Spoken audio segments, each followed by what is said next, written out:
El título de la meditación del día de hoy es Debemos ser una iglesia que ama la palabra de Dios. Para desarrollar ese tema, he tomado como base la segunda carta de Timoteo, el capítulo 3. De hecho, esta segunda carta a Timoteo fue la última epístola escrita por el apóstol Pablo y fue enviada desde la prisión de Roma, en donde Pablo estaba aguardando su ejecución. Interesante que casi en toda la carta el tema que sobresale son los consejos que el apóstol le da a su discípulo amado Timoteo sobre la palabra de Dios, sobre la importancia de la sana doctrina. Miremos como ejemplo algunos versículos de cada uno de estos 4 capítulos.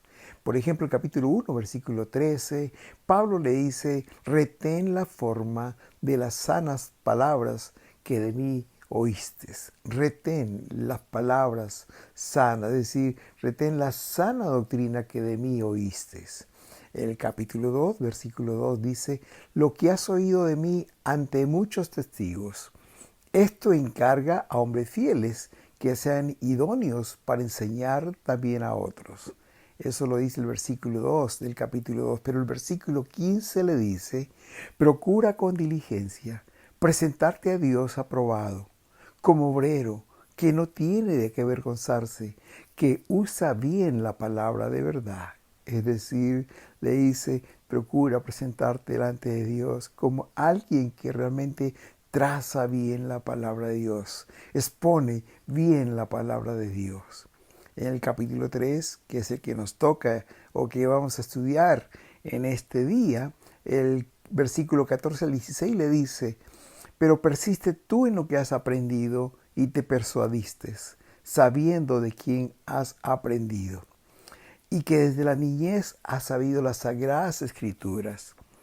Toda la escritura es inspirada por Dios y útil para enseñar, para redarguir, para corregir, para instruir en justicia. Dice, persiste en la sana doctrina que has aprendido y que desde la niñez has sabido la palabra de Dios. Y toda la escritura, recuerda, Timoteo le dice, toda la escritura es inspirada por Dios y es útil para enseñar, para redarguir, para corregir y para instruir. En el capítulo 4, versículo 1 al 5, le dice, te encarezco delante de Dios y del Señor, que prediques la palabra, que instes a tiempo y fuera de tiempo. Redarguye, reprende, exhorta con toda paciencia y doctrina. Porque vendrán tiempos cuando no sufrirán la sana doctrina, sino que teniendo comezón de oír, se amontonarán maestros conforme a sus propias concupiscencias y apartarán de la verdad el oído y se volverán a las fábulas. Pero tú sé sobrio en todo, soporta las aflicciones, haz obra de evangelista, cumple tu ministerio. Dice, vendrán tiempos en que no tendrán cuidado de la sana doctrina, dice, sino que tendrán comezón de oír y se van a amontonar alrededor de maestros que predicarán, enseñarán lo que ellos quieren. La preocupación del apóstol, hermanos, yo pienso que era triple. En primer lugar, él sabía que estaba muy cerca a partir con el Señor y que Timoteo, su discípulo amado, quedaría solo, sin su maestro. Pero también había 2 amenazas que él veía que en el futuro vendrían sobre este joven pastor, Timoteo. En primer lugar, le dice que llegará el momento en que la gente no querrá escuchar la sana enseñanza, la sana doctrina, sino que guiada por sus propios deseos, se rodeará de maestros que le digan lo que desean oír. Eso lo dice el capítulo 4, versículo 3, en la traducción Nueva Biblia Viva. Habrá gente que se amontonará solamente para escuchar lo que ellos quieren escuchar. Tendrán comezón de oír, dice esta palabra.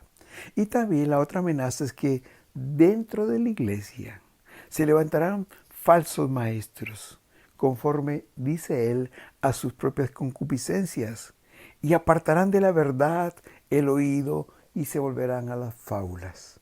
Ya no predicarán la sana doctrina, sino predicarán sueños, fábulas, cuentos, dice el capítulo 4, versículo 5. Pero le advierte en el capítulo 3, versículo 1, que son tiempos peligrosos. Y le da las características de estos falsos maestros para que los pueda identificar. Miren lo que dice el versículo 2 al 5 del capítulo 3. Porque habrá hombres amadores de sí mismos, avaros, vanagloriosos, soberbios, blasfemos, desobedientes a los padres, ingratos, impíos, sin afecto natural, implacables, calumniadores, intemperantes, crueles, aborrecedores de lo bueno, traidores, impetuosos, infatuados, amadores de los deleites más que de Dios, que tendrán apariencia de piedad, pero negarán la eficacia de ella. A estos evita. Aquí hay 18 características de estos falsos maestros, pero me llama la atención cómo termina el versículo 5.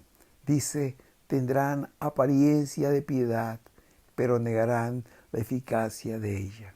Oh, queridos hermanos, en los tiempos postreros se levantarán este tipo de maestros con falsas doctrinas y a muchos convencerán. Aquí hay 18 características de estos hombres que tendrán apariencia de piedad, pero que negarán la eficacia de ella. En los versículos 8 y 9 añade estas características. Y de la manera que Janes y Jambres resistieron a Moisés, así también estos maestros resisten a la verdad, hombres corruptos, de entendimiento réprobos en cuanto a la fe, mas no irán más adelante, porque su insensatez será manifiesta a todos, como también lo fue de aquellos. Oh, hermanos, aquí nos dice que estos hombres resisten a la verdad, cambian la verdad. Su entendimiento está corrompido. Han sido probados y han sido reprobados, han sido hallados faltos, dice réprobos en cuanto a la fe, pero no irán más adelante, porque su insensatez, su conducta será manifiesta a todos, como también lo fue de aquellos, es decir, habla de Janes y Jambres. Aquí se dice que estos maestros resisten a la verdad, hermanos, como hay muchos hoy en día también que andan enseñando falsas doctrinas. Por eso en 1 Timoteo capítulo 4, versículo 1, Pablo le dice a Timoteo, pero el Espíritu dice claramente que en los últimos tiempos algunos se apartarán de la fe y se convertirán en seguidores de ideas engañosas y aún de doctrinas de demonios o diabólicas. Hermanos, aquí dice claramente la palabra que estos falsos maestros van a enseñar doctrinas mentirosas y también aún que son engendradas por el propio demonio. Pero mientras leía esta palabra, mientras leía estos consejos de Pablo a Timoteo, que lo hacía con todo su corazón sobre la palabra, sobre la buena doctrina, la sana doctrina, me llamó la atención que en el capítulo 3 se pone como ejemplo a Janes y a Jambres. El capítulo 3, el título, si ustedes se dan cuenta, dice carácter de los hombres en los postreros días. Y dice el versículo 8 así, y de la manera que Janes y Jambres resistieron a Moisés, así también estos resisten a la verdad, hombres corruptos de entendimiento y réprobos en cuanto a la fe. Cuando leí este versículo 8, me quedé pensando quiénes serían Janes y Jambres. Cómo es que resistieron a Moisés y a la verdad. Y por un momento quedé frustrado porque busqué y me di cuenta que en ninguna otra parte de la Biblia se menciona el nombre de ellos. Y buscando diferentes traducciones llegué a la traducción Palabra de Dios para Todo. Y en la parte final, al borde de la página de este capítulo, a pie de página, tiene una referencia y ahí decía lo siguiente: Janes y Jambres fueron probablemente los magos que se opusieron a Moisés en la corte del faraón. Y da como referencia al costado Éxodo 7, del 11 hasta el capítulo 12, versículo 22. Interesante, queridos. Si uno estudia estos pasajes o lee este pasaje de Éxodo 7, capítulo 7 al capítulo 12, va a encontrar que aquí se relata la historia de las 10 plagas que Dios envió a Faraón y a Egipto, porque ellos no querían dejar ir libre a su pueblo para que le adore a Dios. Pero es interesante que en ninguno de estos 5 capítulos se menciona por ninguna parte los nombres de Janes y Jambres. Pero sí nos muestran que estos eran unos magos, que eran, en otra parte dice, hechiceros, que resistieron a Moisés y que se opusieron a la verdad de Dios, se opusieron a la voluntad de Dios. Ellos resistieron el propósito de Dios de dejar liberar a su pueblo. ¿Y cómo fue esto? El capítulo 7 de Éxodo. Dios mandó a Moisés y a su hermano Aarón a pedirle que vaya a Faraón para que deje ir a su pueblo. Mas Faraón no quiso. Entonces Moisés tiró su vara en el suelo y se convirtió en una culebra. Faraón llamó a sus sabios, a los hechiceros, a Janes y a Jambres, los cuales hicieron lo mismo que Moisés, tiraron sus varas al suelo y se convirtieron en culebras. Pero la culebra de Moisés devoró, dice la palabra, a estas otras 2 culebras. Pero al ver que Moisés y Aarón hacían lo mismo, o que los sabios, los hechiceros, hacían lo mismo, dice la palabra, Faraón endureció aún más su corazón. Entonces Dios envió a Moisés a Faraón por segunda vez a decirle que si no dejaba ir a su pueblo, las aguas del río y todos los estanques se convertirán en sangre, los peces morirían y el agua apestaría. Y así lo hicieron. Pero los sabios, hechiceros, Janes y Jambres hicieron lo mismo y el corazón de Faraón se endureció aún más. En el capítulo 8 Moisés va a decirle a Faraón que si no los dejaba ir, vendría una plaga de ranas por todo Egipto. Tanto que aún estarían sobre la cama del Faraón y aún en los hornos, en las cocinas. Y entonces Janes y Jambres hicieron lo mismo. Faraón en esta oportunidad le pide a Moisés que ore a Dios para que quite esas ranas. Moisés lo hizo así. Y después de esto, Faraón volvió a endurecer su corazón. Hermanos, aquí vemos cómo estos hombres endurecieron el corazón de Faraón. Cómo resistieron a la verdad, a la voluntad, al propósito de Dios. Con sus artes satánicas. Hicieron lo mismo que Moisés y Aarón. Pero miren lo que pasó después.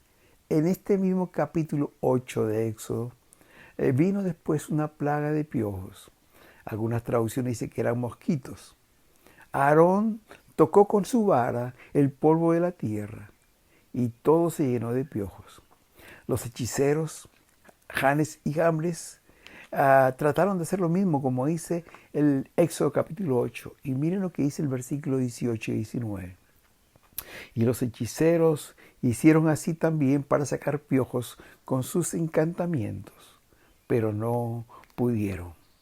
Entonces los hechiceros le dijeron al faraón: dedo de Dios es este. Mas el corazón de Faraón se endureció y no los escuchó, como Jehová lo había dicho.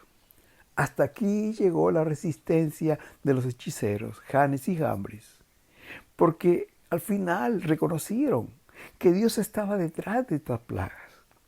Y ellos dijeron: dedo de Dios es este. ¿Saben una cosa, queridos?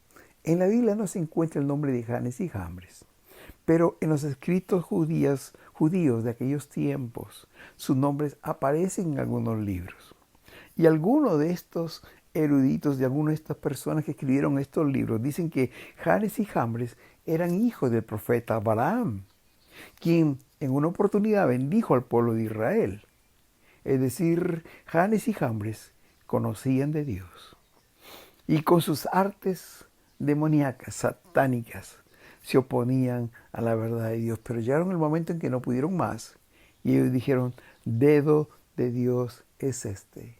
Es decir, la mano de Dios está aquí y no la podemos resistir. Esto me dejó pensando, y sabes, querido, muchas veces va a parecer que el mal progresa. Y hasta llegamos a pensar que la mentira vencerá sobre la verdad. Pero sabes una cosa, no es así. Los hechiceros pudieron imitar algunas cosas que Dios hizo, pero ellos tienen sus límites y al final no pudieron seguir adelante.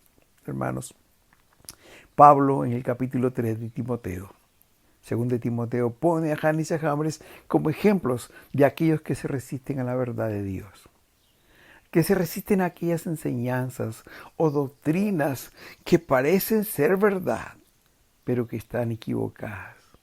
Dice el verso 3:8, y de la manera que Janes y Jambres resistieron a Moisés, así también los falsos maestros resisten la verdad. Son hombres corruptos de entendimiento, réprobos en cuanto a la fe. Aquí la importancia, queridos. ¿Por qué debemos ser una iglesia que ama la palabra de Dios?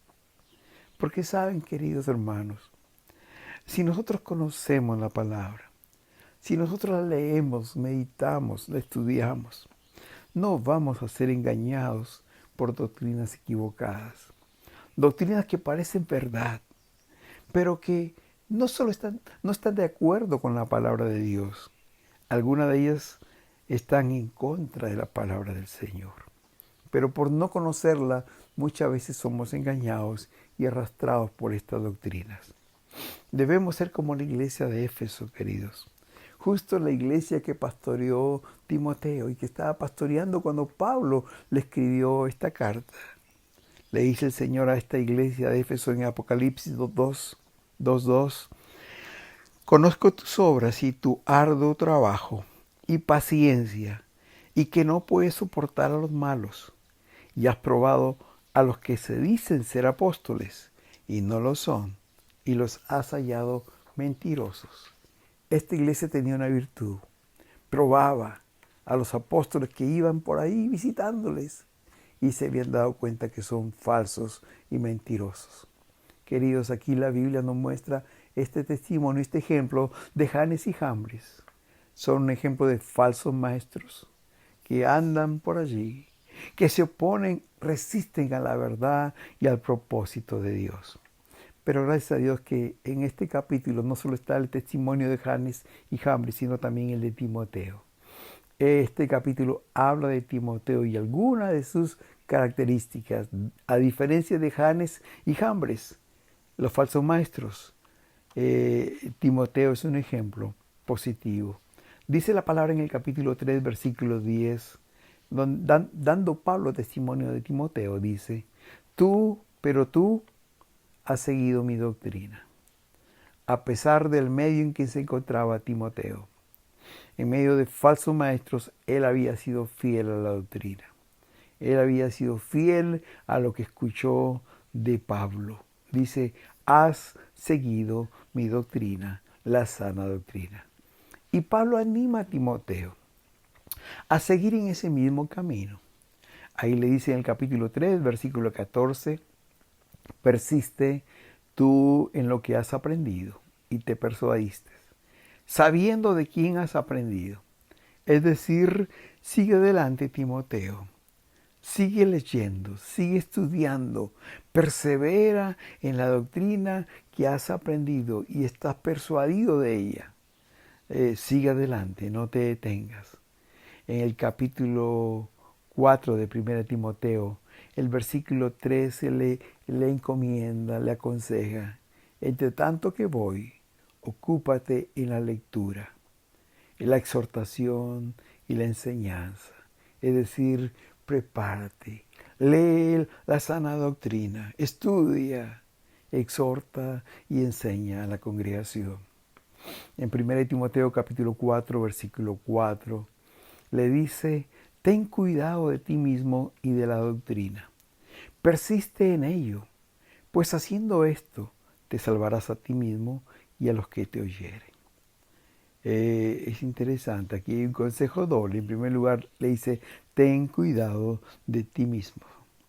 Porque si no somos cuidadosos, queridos, es muy fácil desviarnos con cualquier doctrina incorrecta. Generalmente una doctrina incorrecta tiene una parte que es verdad, pero hay partes que son equivocadas. En segundo lugar, Pablo le dice, ten cuidado no solo de ti mismo, sino de la doctrina. Le dice Pablo, hay una sana doctrina, pero también hay una doctrina equivocada, errada. Y debemos tener cuidado en lo que creemos. ¿Y cómo vamos a tener cuidado? Conociendo la palabra del Señor. El consejo que Pablo da a Timoteo, queridos, también es para nosotros hoy. Él nos dice, sigue la sana doctrina, persiste en lo que has aprendido, ten cuidado de ti mismo y de la doctrina, sana doctrina, y persiste en ella. Es por esta razón, queridos, que en nuestra iglesia insistimos que debemos leer, meditar, estudiar la palabra de Dios. Estamos inmersos en un programa y ya estamos por el medio año. Ha pasado medio año rápidamente ya, que queremos leer toda la Biblia en un año. Y cada día enviamos en el grupo de WhatsApp el pasaje para el día. El deseo, la meta es que todos nosotros podamos leer cada día la palabra de Dios, pero no solo leerla, sino meditarla, escudriñarla, estudiarla y sacar la palabra de Dios para nosotros. Hermanos queridos, ella es la lámpara que alumbra nuestro camino. Ella, si la conocemos, no vamos a ser engañados por falsas doctrinas. Ellas no nos dejarán desviarnos del camino. Ella es el alimento para nuestras almas. Me impresionó una de las frases que corren por las redes sociales en relación a la palabra y dice, la palabra de Dios no es el postre del domingo, sino es el alimento de cada día. ¿Cuántas veces sucede? Y hay cristianos que el único día que leen la palabra son los días domingos en el sermón del pastor. Queridos, esto no está bien. Eso debe cambiar. Debemos leerla cada día, meditar en ella. Como lo decía David en el Salmo 119, 97. Oh, cuánto amo yo tu ley. Todo el día es ella mi meditación. Oh, queridos hermanos, debemos leer, meditar, estudiar la palabra de Dios. Cada día debemos tomar tiempo para tener ese encuentro con nuestro Señor y con su palabra. Siguiendo adelante en el capítulo 3, versículo 15, Pablo da testimonio de Timoteo y dice, desde la niñez has sabido las Sagradas Escrituras. Pablo conocía bien a Timoteo. Cuando era muy jovencito lo invitó a ir con él en su segundo viaje misionero y desde ahí lo tomó como su discípulo. Pablo siempre oraba por Timoteo. En 2 Timoteo capítulo 1, versículo 3, le dice, sin cesar me acuerdo de ti en mis oraciones noche y día. Deseo verte al acordarme de tus lágrimas para llenarme de gozo. Y dice, traigo a la memoria la fe no fingida que hay en ti, la cual habitó primero en tu abuela Loida y en tu madre Eunice, y estoy seguro que en ti también. Hermanos, Timoteo sabía las Escrituras desde la niñez, porque su abuela Loida, su mamá Eunice les habían enseñado. Tenía una abuela y una madre fieles al Señor, quienes le dieron un buen testimonio y supieron guiarlo en el camino del Señor. Pablo conocía a ellas, que ellas tenían una fe genuina, no era fingida, y él estaba totalmente seguro que también en Timoteo había esa fe genuina. Oh hermanos, qué bueno es que los niños aprendan las escrituras como Timoteo desde la niñez. Queridos, sigamos el consejo del apóstol Pablo. Sigamos el ejemplo de Timoteo. Tengamos cuidado con lo que estamos viendo en la televisión o escuchando, aun cuando son estas emisoras o canales cristianos. El consejo de Pablo es: ten cuidado de ti mismo. Mira lo que escuchas, mira lo que ves, ten cuidado. Y también debemos cuidarnos de la sana doctrina. El apóstol nos aconseja que persistamos en la buena doctrina que hemos aprendido, pero por otro lado también nos insta a través del ejemplo de Timoteo a enseñar la palabra a nuestros niños. Y como Timoteo, cuando era mayor ya, era un joven, era un adulto, no se apartó del camino del Señor, como dice Proverbios 22:6. El ejemplo de Janes y Jambres, que es el ejemplo de los falsos maestros, la falsa doctrina.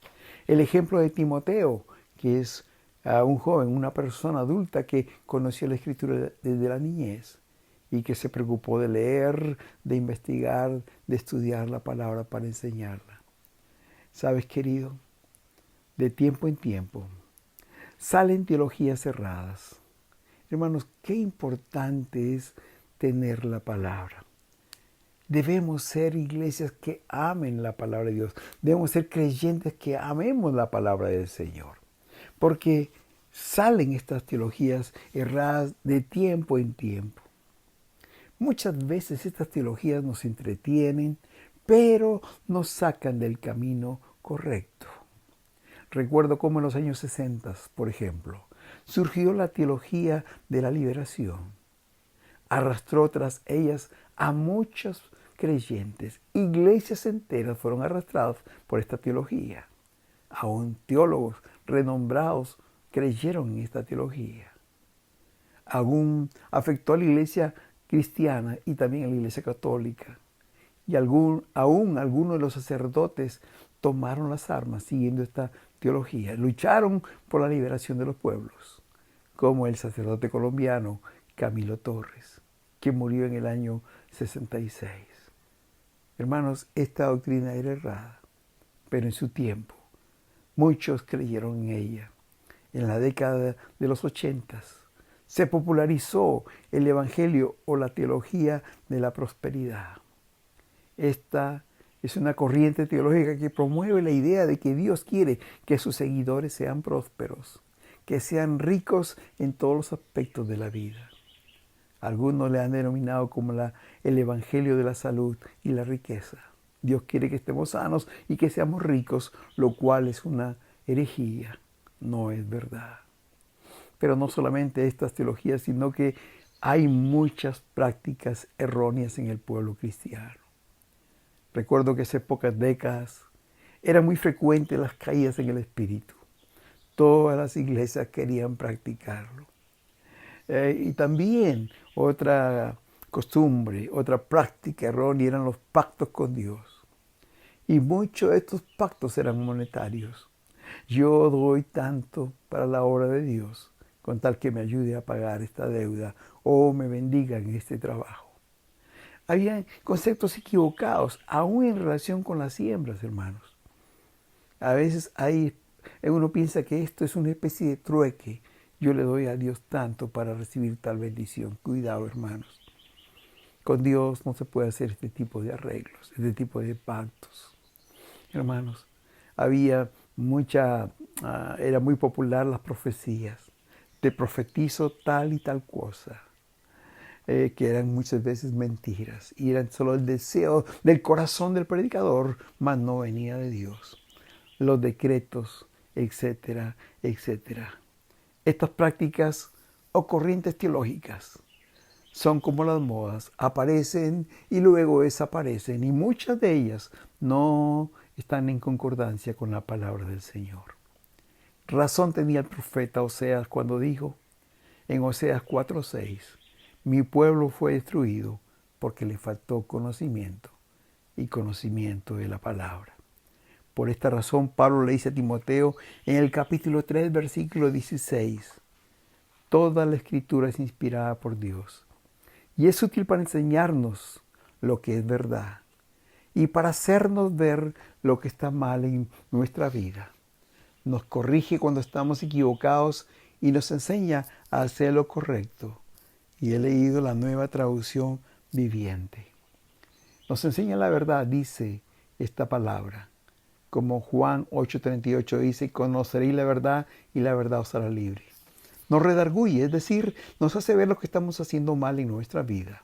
Nos corrige en lo que estamos equivocados, como dice Job 4:4. Tus palabras levantaban al que tropezaba y fortalecías las rodillas endebles.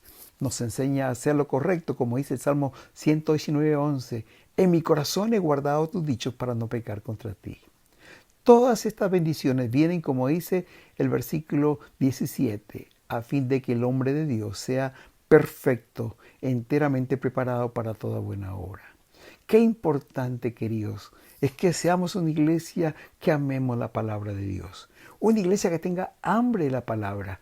Una iglesia, como dice Amós 8:11, que tenga hambre no de pan, sed no de agua, sino de oír la palabra del Señor. El profeta Isaías dijo en el capítulo 40, versículo 8, sécase la hierba, marchítase la flor, mas la palabra del Dios nuestro permanece para siempre. Y Jesús dijo en Marcos capítulo 13, versículo 31, que el cielo y la tierra pasarán, pero mis palabras no pasarán.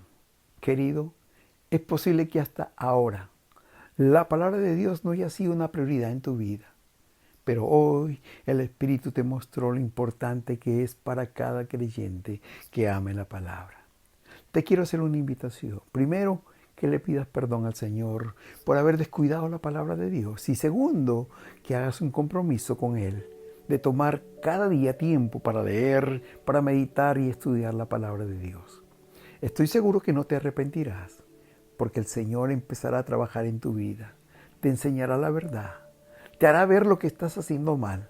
Te corregirá algunas cosas y te guiará hacia lo correcto. Tu vida cambiará sin que te des cuenta. Otros lo notarán, porque como dice el verso 17, estarás enteramente preparado para toda buena obra. Si deseas esto, haz conmigo esta oración. Padre amado, en este día te pido perdón, porque la palabra no ha sido una prioridad en mi vida. Hoy me has hecho consciente de la importancia de tu palabra en mi vida. En este día me comprometo a tomar tiempo cada día para leer, meditar y estudiar tu palabra. Estoy seguro que con tu ayuda lo lograré. Muchas gracias, Señor. En el nombre de Jesús. Amén.